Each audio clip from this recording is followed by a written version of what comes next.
नमस्कार साथियों, मैं हूं अनुराग मिश्रा। आप लोगों का इस वीडियो क्लास में एक बार फिर से स्वागत करता हूं। साथियों, हम लोग जो बात कर रहे हैं वो है बायोलॉजी यानी कि जीव विज्ञान। और ये है आपका जीव विज्ञान का 8वां वीडियो, जिसमें हम बात कर रहे हैं वो है आपका कोशिका की संरचना। और कोशिका की संरचना में जो पार्ट है वो है आपका 6। इससे पहले हम कोशिका की संरचना के बारे में 5 जो पार्ट हैं वो देख चुके हैं, यानी 5 भाग जो हम देख चुके हैं, उसमें हमने काफ़ी आनंद लिया है और हमने समझा है।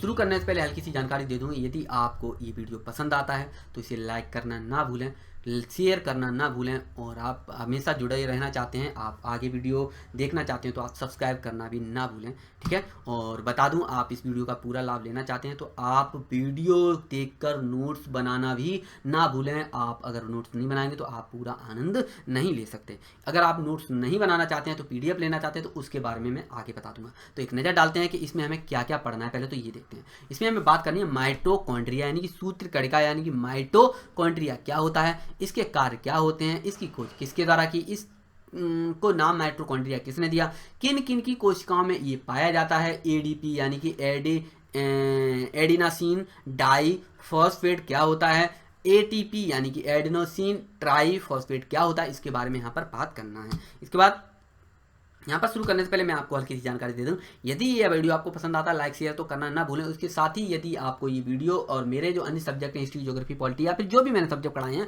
उसकी आप PDF लेना चाहते हैं तो आप मुझे गुप्त रूप से मतलब आप मुझे मैसेज कर सकते हैं व्हाट्सएप पे, आप टेलीग्राम पर आप मुझे मैसेज कर सकते हैं, आप मुझसे नीचे एक लिंक दिया होगा इंस्टा मोजो का, वहाँ से भी आप डाउनलोड कर सकते हैं। PDF जो है यानी कि जो नोट्स हैं वो आपको फ्री और पेड दोनों मिलेंगे। फ्री वाले में जो है कम पेज होंगे और पेड वाले में फुल कोर्स होगा। कलर्ड और ब्लैक एंड व्हाइट दोनों में दिया गया है। कलर देखना चाहते हैं तो कलर मिल जाएगा, ब्लैक एंड व्हाइट लेना चाहते हो तो ब्लैक एंड व्हाइट मिल जाएगा। तो चलिए फिर शुरुआत करते हैं आपका ये वाला वीडियो। देखते हैं, बात करते हैं माइटोकॉन्ड्रिया के बारे में। सूत्र कणिका हम इसको कह देते हैं। आइए देखते हैं माइटोकॉन्ड्रिया कहाँ है। ये आपका मैं जूम कर दूं, ये है कोशिका का यहाँ पर देखिएगा माइटोकॉन्ड्रिया। इसको उठा के अगर हम यहाँ पर रख लें तो आप देख सकते हैं ये है माइटोकॉन्ड्रिया, ठीक है। तो आइए देखते हैं, यूकैरियोटिक कोशिकाओं में अनेक गोल या छड़ या फिर कण के आकार की संरचनाएं पाई जाती हैं, जिन्हें हम माइटोकॉन्ड्रिया कहते हैं। फिर से मैं बोल दूं, जितनी भी यूकैरियोटिक कोशिकाएं होती हैं या यूकैरियोटिक जीव होते हैं, उनके अंदर यूकैरियोटिक कोशिकाएं पाई जाती हैं। उनमें उनकी कोशिकाओं में गोल या छड़ के आकार में या कण के आकार की संरचना पाई जाती है, जिसको हम माइटोकॉन्ड्रिया कहते हैं। इसकी खोज सबसे पहले कोलिकर ने 1880 में की थी। इसके बाद वहां पर कुछ समय बाद एक अंकल फिर पहुंचे, उनने क्या किया, इसका नाम 1890 में क्या रखा, वायोप्लास्ट रखा। मैं फिर से बोल दूं कि माइटोकॉन्ड्रिया का खोज करने वाले व्यक्ति कौन थे, कोलिकर थे। इन्होंने 1880 में इसकी खोज की, लेकिन इसका नाम रखने वाले कौन व्यक्ति थे, 1890 में अल्टमान ने इसका नाम रखा। क्या रखा, माइटोकॉन्ड्रिया नहीं रखा, क्या रखा, बर्डन या वायोप्लास्ट इसका नाम रखा, सॉरी। लेकिन 1897 में इस रचना को माइटोकॉन्ड्रिया कहा गया, ठीक।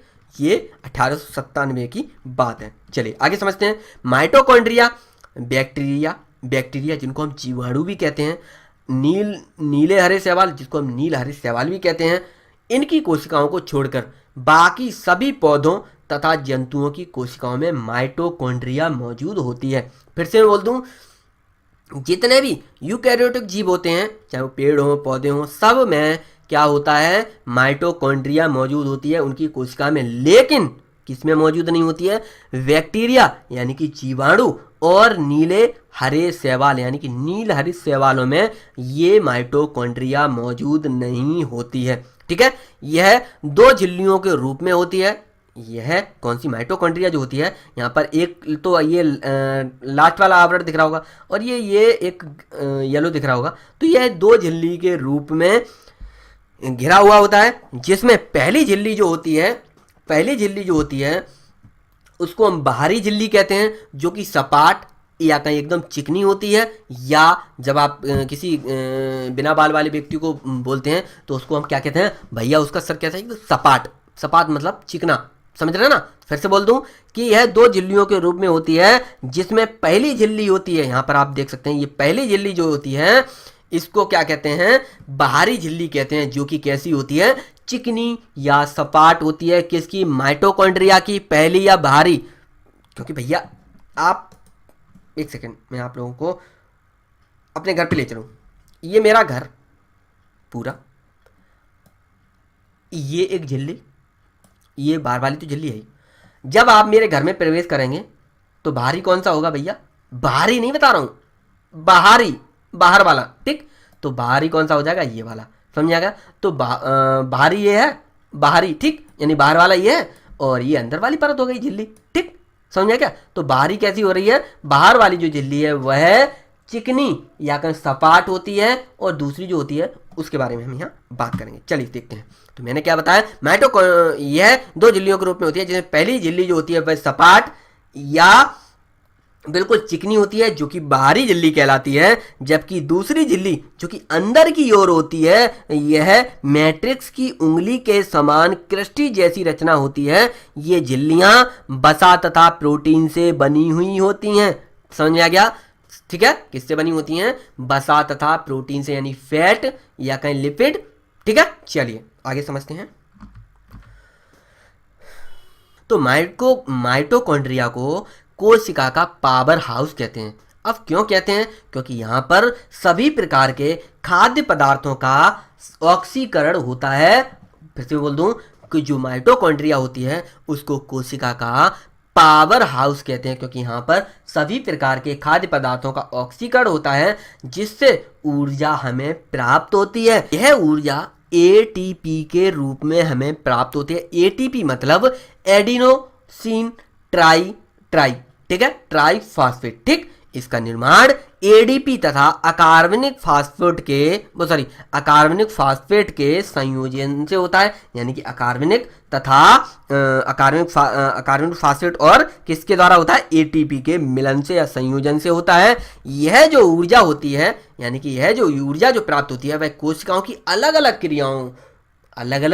क्रियाओं में काम आती है। मैं फिर से बता दूं, मैंने अभी शुरुआत जब की थी तब मैंने आप लोगों को बताया था कि मम्मी जब मेरी खिचड़ी बनाकर लाती हैं तो मैं उसको खाता हूं।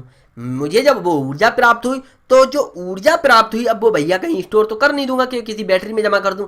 अब उस ऊर्जा से मैं अपने दूसरे कार्य कर सकता हूं, जैसे मैं आप लोगों को पढ़ा सकता हूं, मैं खाना खा सकता हूं, और उसी ऊर्जा से, क्योंकि ऊर्जा खाने के लिए तो ऊर्जा चाहिए ना, ऊर्जा के लिए, खाना खाने के लिए तो ऊर्जा चाहिए। मैं जा सकता हूं, कहीं पर टहल सकता हूं। तो क्या समझ में आया, मैंने बताया कि जिस तरह से जो माइटोकॉन्ड्रिया है, जो इसने ऊर्जा प्राप्त की, उससे कोशिकाओं के और अंग हैं उसमें जो क्रियाएं होती हैं उसके लिए वह इस्तेमाल करती है, ठीक है। इस ऊर्जा के साथ साथ पदार्थों का जब पूरी तरह से ऑक्सीकरण हो जाता है तो CO2 और जल का निर्माण होता है। क्योंकि जब हम लोग सांस लेते हैं तो मान लीजिए सांस ली, ऑक्सीकरण हो रहा है अंदर, शरीर के अंदर, क्योंकि जो माइटोकॉन्ड्रिया है हमारे अंदर है ना, तो वो क्रिया कर रही है, सारी क्रिया। मैं बोल पा रहा हूँ तो इसका मतलब है कि अंदर क्रिया हो पा रही है, ठीक है। तो जब क्रिया हुई, अंदर काम चल रहा है, तो क्या हो रहा है, मैं जब बोल रहा हूँ, ऐसे बोला, सांस ले रहा हूँ, तो क्या निकल रहा है, CO2, कार्बन डाइऑक्साइड और जल। क्योंकि जब हम बोलते हैं, जब हम सांस लेते हैं, तो जल की कुछ मात्रा या कुछ बूंदें निकलती हैं भाप के रूप में। आप दुनिया जानती है, क्योंकि जब आप ठंड होती है तो ऐसे फूंक मारे ना, या हवा निकलती है गरम गरम, तो उसमें क्या होता है, जल की कुछ मात्रा होती है, बूंदें होती है, ठीक है, और कार्बन डाइऑक्साइड तो निकलता ही है। तो ये किसके द्वारा हो रहा है, ये माइटोकॉन्ड्रिया जो क्रिया कर रही है, ऑक्सीकरण जो हो रहा है, उसमें CO2 और जल प्राप्त हमें हो रहा है। माइटोकॉन्ड्रिया में DNA, RNA, राइबोसोम्स मौजूद होता है, इसलिए इसको अर्ध स्वायत्त कोशिकांग भी कहते हैं। अर्ध स्वायत्त मतलब इसमें क्या होता है, अपनी खुद की इतनी क्षमता है कि अन्य जो क्या बोलते हैं उसको, हाँ, अन्य जो कोशिकांग हैं उनकी आवश्यकता न पड़े। क्योंकि मान लीजिए मैं कोई कार्य करता हूं, तो मैं एक घर में रहता हूं, लेकिन मैं इतने रुपए कमाता हूं कि अपना एक घर अलग बना सकूं। इसका मतलब ये है कि मैं अर्ध स्वायत्त हूं, मतलब स्वायत्त तो हूं, आजाद तो हूं, लेकिन आधा, मतलब बना सकता हूं, लेकिन बिना मेरे परिवार के सदस्यों के वो घर नहीं बन पाएगा। घर तो बना लिया, लेकिन उनका होना भी आवश्यक है। इसी तरह से माइटोकॉन्ड्रिया जो है वह स्वायत्त तो हो सकती है लेकिन अर्ध स्वायत्त है। क्यों? क्योंकि उसके और भी तो सदस्य होंगे, उसके और भी तो कोशिकांग होंगे, जैसे राइबोसोम्स भी होना चाहिए, कोशिका द्रव्य भी होना चाहिए, लैन भी होना चाहिए, सपा अंतःपृथक जालिका भी होना चाहिए, आपका तारक केंद्र भी होना चाहिए, गोल्जिका भी होनी चाहिए, केंद्रक झिल्ली भी होनी चाहिए, केंद्रक छिद्र भी होना चाहिए, क्रोमेटिन भी होना चाहिए, केंद्रिका भी होनी चाहिए, केंद्र भी होना चाहिए। इस तरह की चीजें होनी चाहिए। समझ में आ गया? चलिए, तो मैंने क्या बताया, माइटोकॉन्ड्रिया में डीएनए, आरएनए और राइबोसोम्स मौजूद होता है, इसलिए इसको अर्ध स्वायत्त कोशिकांग भी कहते हैं। कोई माइटोकॉन्ड्रिया की संख्या अलग अलग कोशिकाओं में अलग अलग हो सकती है, किसी में 2, किसी में 4, इस तरह की ये हो सकती है। जैसे मैं आप लोगों को जूम कर दूं, यहाँ पर आजा बेटा हल्का सा, हाँ 1 सेकेंड, हाँ जैसे मान लीजिए ये कोशिका है, इसमें 1 2 3 कोशिकाएं हैं, वो माइटोकॉन्ड्रिया है, एक यहाँ पर, एक यहाँ पर और एक यहाँ पर। ठीक है, चलिए। तो उम्मीद करता हूँ आपको ये जो वीडियो है वो पसंद आया होगा। इसी तरह से आप सपोर्ट करते रहें, लगे रहें, बेड़ा पार आपका होने से कोई नहीं रोक पाए। तो चलिए अगली वीडियो मिलते हैं, तब तक के लिए नमस्कार, जय हिंद और वंदे मातरम।